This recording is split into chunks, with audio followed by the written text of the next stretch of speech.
O time do Mato Grosso avançou na Copa do Brasil e agora só irá conhecer o seu próximo adversário depois da Copa do Mundo.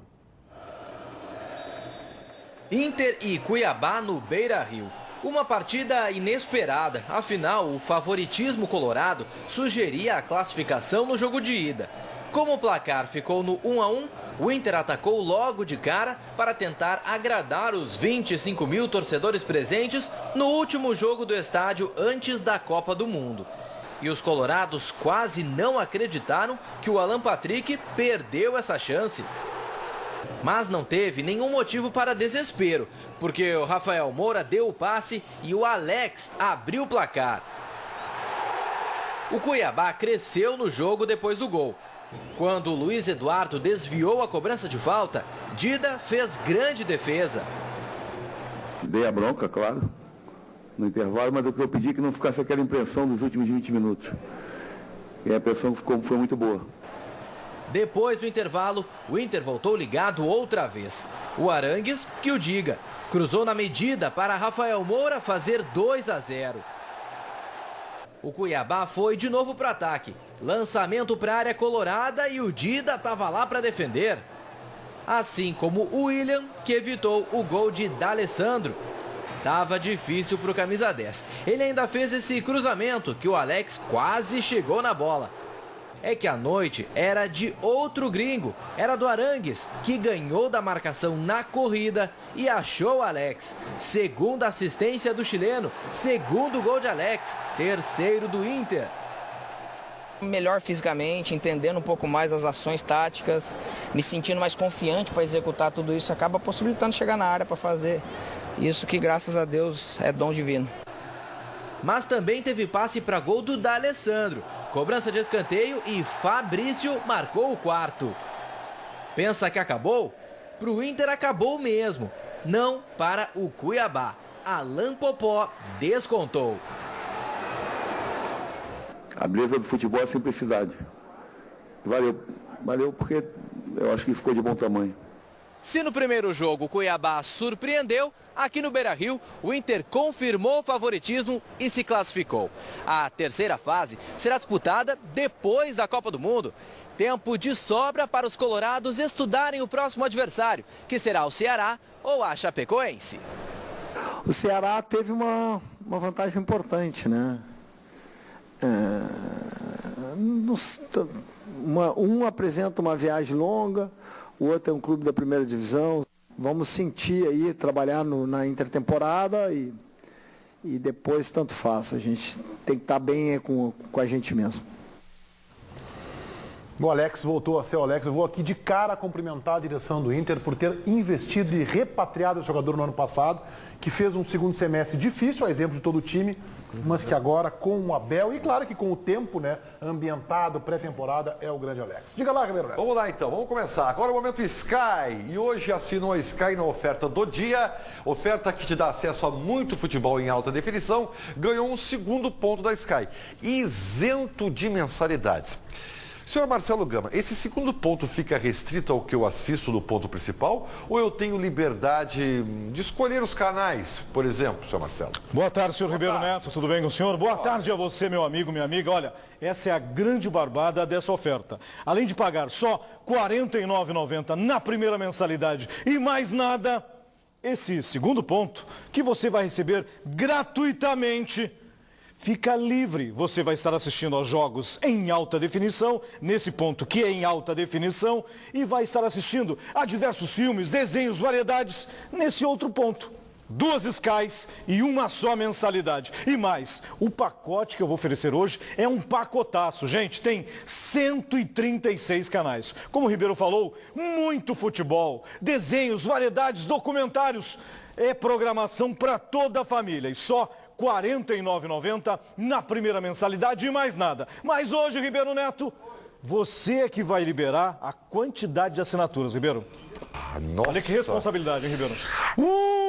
Então não perca mais tempo, assine a tua Sky e ligue 0800 009 6969 0800 009, até me atrapalhei, 0800 009 6969 e consulte as condições comerciais. Deixa eu ver então, quantas ligações? Isso, você libera. Eu libero? Isso. 100. 100? Pode ser? Tá valendo então. 100. Liga agora, hein? 100 assinaturas. Tá aí o telefone. Obrigado, Ribeiro. Sky é você sempre à frente. Vou fazer um Kamehameha aqui. Ligue 0800 009 6969. É Hadouken, Eu vou dizer o seguinte, ó, que eu fiquei apavorado, Ribeiro. O Internacional ontem correu seríssimos riscos. A tua tese está reforçada do isolamento. Foi só 4-1. O Internacional esteve à beira da eliminação. E antes que o Baldasso comece a divergir de mim, eu quero dizer que eu só vou hoje elogiar o time do Internacional. Que não jogou um grande futebol, não precisava, não foi exigido. Mas eu vi um Arangues voando em campo, eu vi o Rafael Moura com oportunismo, eu vi o Alex sobrando e refaço o elogio. Parabéns à direção do Inter pela contratação do Alex e do Arangues também, por ter descoberto esse jogador que nós não conhecíamos, o mercado não tinha descoberto. Então foi bem, deu pro gasto, foi atacado em alguns momentos. Tá bem, é normal. Cuiabá não é tão desprezível assim. Não é um time que não existe no cenário mundial. Não, tá lá na terceira divisão, fazendo o seu, chegou 2, 3 vezes no ataque. O Inter fez 4-1 e poderia ter sido 6 ou 7. Algumas coisas, Meneghetti. Primeiro, as coisas positivas e elas existiram. O Alex, o interessante é o seguinte, nós mesmos dizíamos no ano passado o seguinte, as pessoas têm que entender que o Alex não vai voltar a ser aquele Alex. Gente, voltou, tá? Voltou. Voltou. O Alex que nós estamos vendo jogar nos últimos 5 ou 6 jogos é um Alex absolutamente diferenciado em relação ao que nós estávamos vendo e é aquele antigo Alex. Aliás, para mim, o Alex vem sendo o termômetro de um novo momento do Internacional por conta da sua qualidade. Em meio campo, o time melhorou a partir da... Tirando um pouco do protagonismo do D'Alessandro, isso é interessante para o time do Internacional. Protagonismo exclusivo que se tira. Exato, exato. Sobrecarregado, né? Exatamente. Algumas outras coisas. Eu sou um cara que costumo dizer que o Rafael Moura, se tu tirar os gols, não sobra nada. Ontem sobrou. O Internacional... Não, mas mais tempo vem sobrando. Segundo o Grenal, ele não fez gols, mas teve uma boa atuação. Foi bem ontem. O Arangues cresceu demais no segundo tempo, o D'Alessandro de um primeiro tempo apagado cresceu também. Olha a velocidade do Alex. Várias coisas positivas para ressaltar. Mas eu sou analista, né, gente? E eu acho que tem coisas negativas. Primeiro discordando do Meneghetti, dizendo o seguinte... E é saudável, isso é bom pro programa. Meneghetti, não, o Cuiabá não existe no cenário. Tu me desculpa. O Inter não pode passar os 20 últimos minutos do primeiro tempo sofrendo a pressão que o Inter sofreu do Cuiabá. O Abel ficou apavorado, tanto que chamou a atenção dos jogadores no intervalo e eu acho que merece atenção. Merece atenção o que aconteceu. Outra coisa, o senhor Gilberto, lateral direito, que eu comemorei a contratação, ele está abaixo da linha do ruim. O Gilberto está pedindo para deixar a titularidade. Agora está até saindo, vai servir a seleção de Toulon. Acho que se o Cláudio Vinck voltar em seguida, ele assume a titularidade. Me preocupei com a atuação do Internacional, embora os 4-1. O Cláudio Vinck não está nessa seleção também? Tá muito amado com o Inter, Baldasso. Tá muito amado. Seu gremismo aí tá falando mais alto. Mas o Meneghetti... Eu quero coerência de Olha, o Cruzeiro saiu da Libertadores, o Cruzeiro tá vindo pro Brasileiro. Eu tô pensando no algo maior. Eu acho que o Inter ainda tem ajustes importantes a fazer. Tu acha que não existe? Tá certo, tudo bem. Eu entendo esse teu argumento. É difícil mobilizar o time para ter uma atuação de luxo exuberante. Intervenção por 4-1, assim, ó, jogando um pouquinho. Não, o Abel chegou a falar até na coletiva que o resultado não traduziu aquilo que foi o Inter no jogo, né? Claro. Foi até a leitura que eu fiz daquilo que ele falou. Vacina do Abel, vamos combinar. Não, eu só acho que o Abel podia pegar o lado positivo. Poxa, o time fez 4-1. Estou provocando o Abel, né? Porque o Abel reclamou quando foi criticado. Exatamente. Eu estou fazendo uma provocação ao Abel. Só que tem um detalhe. O Internacional, de novo, esse é um sinal que o Inter tem. Ele foi irregular num mesmo tempo de jogo. No mesmo tempo de jogo. O Inter foi bem até o gol e depois, pela facilidade, já estava classificado e tal. Não sei se relaxou e tal, mas ele teve alguns problemas. Acho que o Inter errou muito passe ontem, muito passe. E a questão do volume de jogo do Inter não é uma ideia do Abel Braga. O Inter troca muito a bola pela característica dos jogadores que tem. Então não é uma orientação. Agora, eu concordei com o Abel, acho que o Inter precisou tomar uma sacudida no intervalo e teve essa sacudida, porque o final do primeiro tempo do Internacional foi muito ruim. Foi muito ruim. Chamou atenção. Mas para tu ver como a diferença do Inter é tão grande em relação ao Cuiabá, que não jogando bem ou não jogando aquilo que se esperava, fez 4-1. Imagina se joga bem. Se joga no ritmo do Grenal, faz 8. Ô Daniel, essa tua última frase não precisa, porque ela acaba te tornando todo o comentário brilhante que tu fez antes incoerente.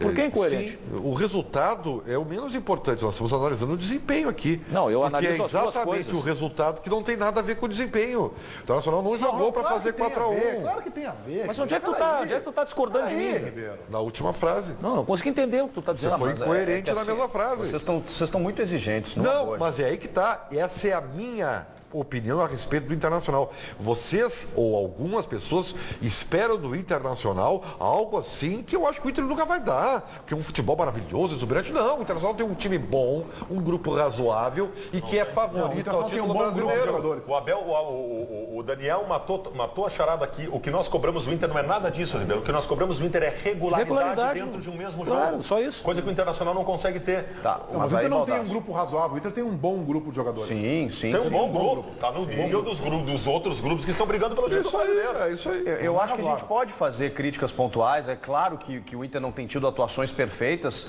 mas eu acho que também a gente, claro, e está no nosso papel também, fazer a crítica ao lateral direito Gilberto, a alguns problemas de vulnerabilidade, como aponta o Baldasso, em que por vezes é pressionado, embora eu acho que não tenha corrido tanto risco assim, mas o Dida fez alguma outra defesa importante, ok e tal. Que bom, eu acho que isso acontece, isso, né? Exatamente. E faz parte do sistema defensivo. Eu acho que faz parte a gente também colocar os problemas numa certa exigência para que o Inter chegue longe.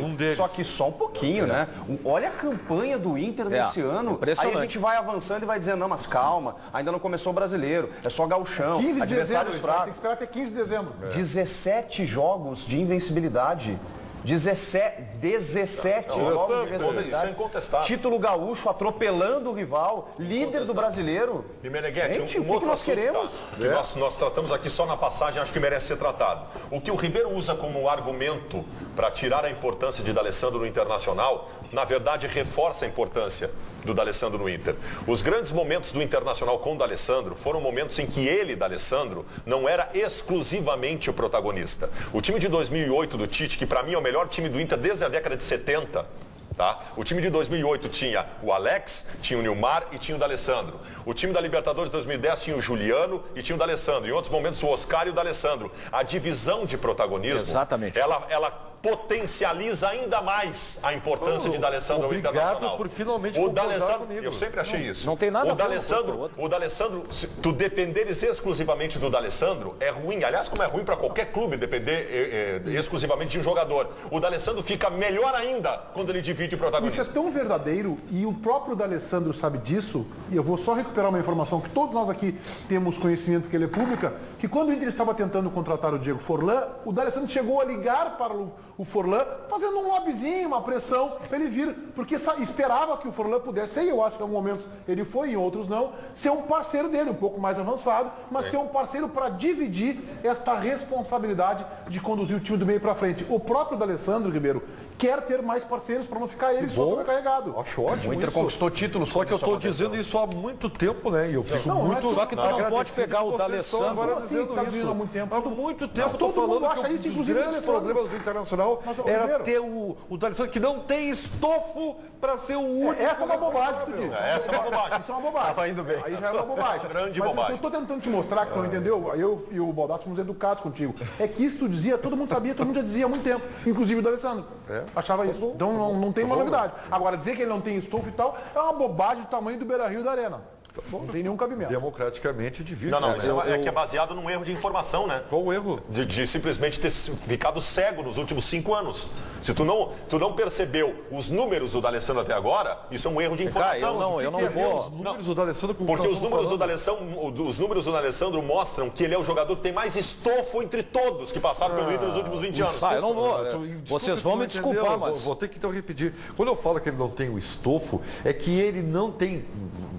basicamente, né, perfil e qualidade técnica para sozinho vamos lá. Esquece. Bom, pessoal, o papo tá bom, mas eu tenho que pagar uma conta daqui a 15 minutos. Meneghetti, Nós temos problemas de humor aqui. Sabe o que é o pior, Meneghetti?